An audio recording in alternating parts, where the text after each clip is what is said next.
Hello and welcome to all the experience. देखो मु जो ओडिशा सीजन जो स्टार्ट कर टॉप 1000 MCQ तार दीटा पार्ट मु 50-50 कवर कर आज किसी इंपोर्टेंट तथ्य देखिए जोटा कि ओएसएससी पीईओ जूनियर असिस्टेंट कि ओडिशा लेवल जेकोसी एग्जाम हो माने सबुथिरे ओडिशा क्वेश्चन बहुत आसुची। तो चलतु डेनो कर स्टार्ट करवा किसी इंपोर्टेंट इवेंट देखिदबा जो मॉडर्न हिस्ट्री रो एटा गोटे पार्ट आम ओडिशा विषय रे जो देखिए आम खोर्धा रिबेलियन केबे होता 1804 एडी रे आउ किए स्टार्ट करते जय राजगुरु करते 1804 एडी रे आउ गोटे कौन होता मेजर ब्रक्टन एक्वायर्ड बाय संबलपुर जो आमर हड़प नीति सिद्धांत रे एक्वायर कराइला संबलपुर को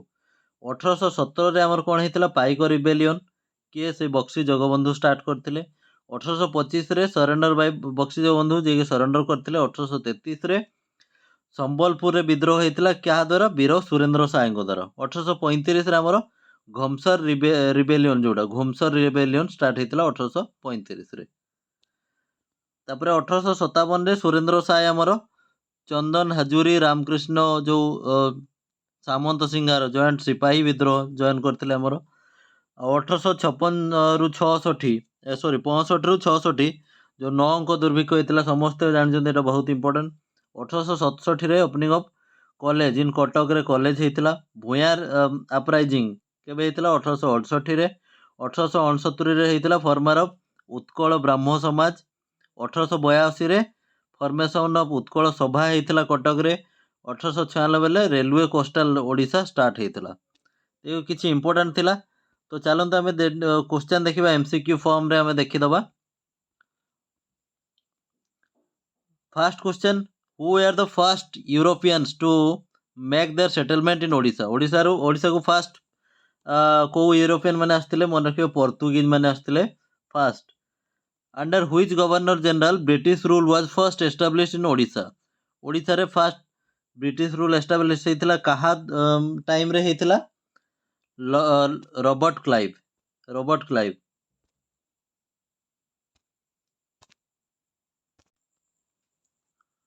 तो कहा टाइम रे हमरो स्टार्ट होता Robert Clive in 1765 acquired the Deewani rights of Bengal Bihar and Odisha from क्या पाखु दीवानी राइट रो अधिकार नहीं Shah Alam to 1765 Deewani right हिसाब से शाह आलम टू रु माने नहीं क्या बेंगल को बिहार को ओडिशा को शाह आलम द्वितीय। Harishpur the region of first British settlement होता तो सेटा आमर कौटी अच्छी हरिशपुरटा मन रखिए जगत सिंहपुर जिले में हरिशपुर अच्छी आमर। तापर kernel Harcourt lead the operation for capturing kernel Harcourt जो थिले सी आमर कैप्चर करवा स्टार्ट करते कौ सिटी को स्टार्ट करते सी कटक आउ पुरी ऑप्शन डी हो यार सठिक उत्तर कटक आउ पुरी। तापर 6 number question when did the Barabati fort felt in British hand British हाथ को केबे जाइथिला हमरो बारवाटी दुर्गटा मन रखिए 1803 रे बारवाटी दुर्ग हमरो ब्रिटिश हाथ को चल जाइथिला treaty of Deogarh related to कौन कटक रे हेइथिला हमरो ट्रिटी ऑफ देवगढ़ हेइथिला कटक रे। Baleswar was captured by which of the general of British Baleswar कहा द्वारा कैप्चर होता आमर कैप्टेन मॉर्गन को द्वारा आमर माने अख्तियार होता बालेश्वर। मॉर्गन आमर रिसेंट क्रिकेटर भी इंग्लैंड रो थिले तांको ना हिसाब से मन रखिए मॉर्गन जे कि बालेश्वर को अख्तियार करथिले। In which year Sambalpur was annexed under the Lord Dalhousie policy doctrine of lapse policy हिसाब से संबलपुर केबे आमर ब्रिटिश हाथ को चल जाइथिला जो लॉर्ड डलहौसी आनी डॉक्ट्राइन ऑफ लैप्स हड़प नीति सिद्धांत जहाँकर उत्तराधिकारी कहीं नथिबे सेटा को आपे आपे ब्रिटिश माने अख्तियार करने क्या टाइम रे होता 1849 टाइम रे 1849 मसीह संबलपुर मिसी जाइथिला। तापर which among the following was not an administrative unit of britishers in Odisha कोटा माने ब्रिटिश ये रे नथिला एडमिन रे नथिला हमरो मालकानगिरी बाकी कटक थिला गंजाम थिला संबलपुर थिला मालकानगिरी जे कि हमरो नथिला ब्रिटिश हाथ रे जमारू नथिला। तापर which historical event of Odisha has been termed as first war of independence कोटा को कहा जाए हमरो पाइक रिबेलियन को फर्स्ट वार ऑफ इंडिपेंडेंस कहा जाए ओडिशा रो। Which consider the first martyr freedom struggle against the British rule of Odisha प्रथम जदि आमे शहीद देखिबा किए थिले जय राजगुरु प्रथम शहीद थिले हमरो जय राजगुरु जहाँ को फांसी दिया हैथिला। Which among the following is an impact of Pike Rebellion? Pike Rebellion row impact कौन हैला तापरे हमरो जुडिशियल रिफॉर्म्स हैला ता सहित reduction in price of salt जो इंचुड़ी सत्याग्रह मन रखिथिबे जो लवण सत्याग्रह हमरो ओडिसा रो सॉल्ट माने लुण रो दाम दरदाम ता खसी गला प्लस जुडिशियल रिफॉर्म्स हैला। तापरे who is called as great nationalist of Odisha during 1857 revolt किए थिले हमरो पुरोधा किए थिले वीर सुरेंद्र साय जे संबलपुर रो Veer Surendra Sai. Surendra Sai revolt against the Britishers in 1833 from को जगार संबलपुर रे संबलपुर गोटे क्रिकेट स्टेडियम भी अच्छी मन रखिए वीर सुरेंद्र साय क्रिकेट स्टेडियम अच्छी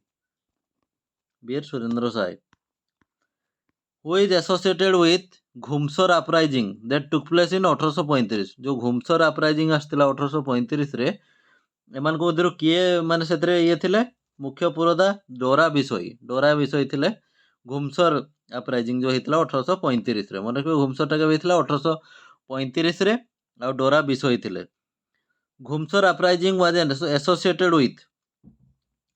कहाँ को द्वारा एटा हुए ह्यूमन जो मानव बलिदान ताकू कौन कह जाए हमरो घुमसर अपराइजिंग कह जाए मेरिया सैक्रिफाइस जोड़ा मानव मानकर बलिदान को कह जाए हमरो घुमसर अपराइजिंग। रत्न नायक अब केउंझर एसोसिएटेड विथ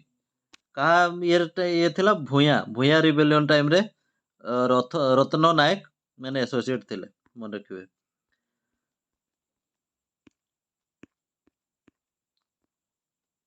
तापर हमरो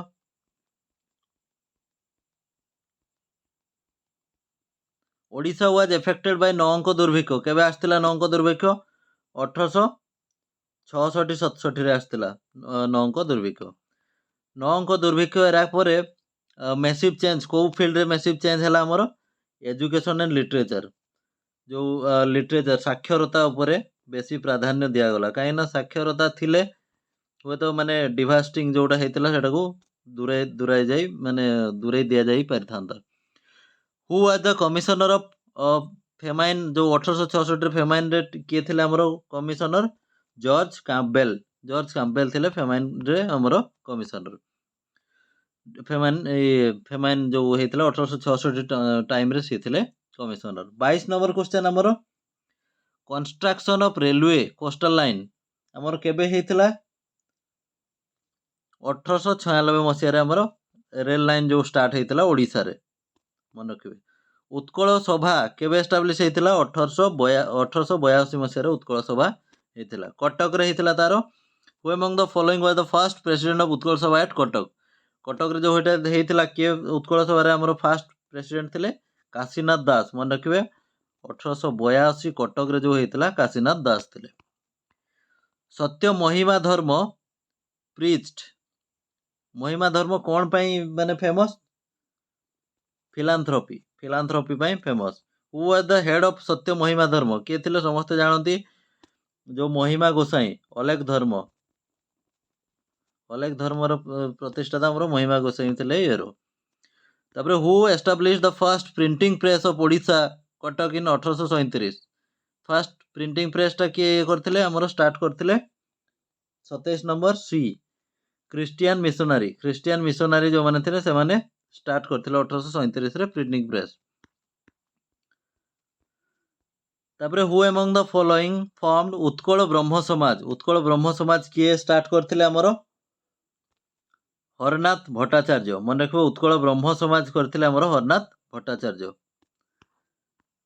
तापरे which were the two important centres of Brahma movement of Odisha Brahma movement row first माने दीटा इंपोर्टेंट जगह कौन थिला हमरो कटक आउ बालेश्वर ब्रह्म माने मूवमेंट रो हमरो मेन जगह थिला हमरो कटक आउ बालेश्वर। तापर 30 नंबर क्वेश्चन देइछि माने तार कारण आउ रिजल्ट कोन हला एसर्टेशन कौन देइछि the Paika rebellion was a voice against the mighty Britishers एटा ठीक थिला। द तार कौन कारण थिला the tormenting land revenue system of Britishers forced the Paika Khurda to revolt against them जो हमरो लैंड रेवेन्यू सिस्टम से माने आनीथिले सेटा ही मेन कारण थिला हमरो पाइक रिवोलियन रो। तो यार कोटा ठीक हबो both A and R are ठीक दीटा जाको स्टेटमेंट ठीक अछि हमरो दीटा जाको स्टेटमेंट ठीक अछि A R is the correct explanation of एटा पाइक रिबेलियन एक्चुअली कोन पय हेतिला the tormenting land revenue system of Britishers forced the Paika to revolt against them Paika माननकु जोटा कि उत्सुक करथिला जे तांको अगेंस्ट एटा ये करिया पे। तो ये थिला माने टॉप 30 जो मॉडर्न ओडिसा रो हमरो हिस्ट्री रिलेटेड क्वेश्चन आ एटा माने ओएसएससी पीईओ कि ओडिसा रो जे कोनोसी लेवल एग्जाम रे भी आसीबार बहुत चांस अछि 30 टा रु निहाती गोटे कि दुईटा निहाती पाइबे। तो ये थिला आज रो वीडियो थैंक यू।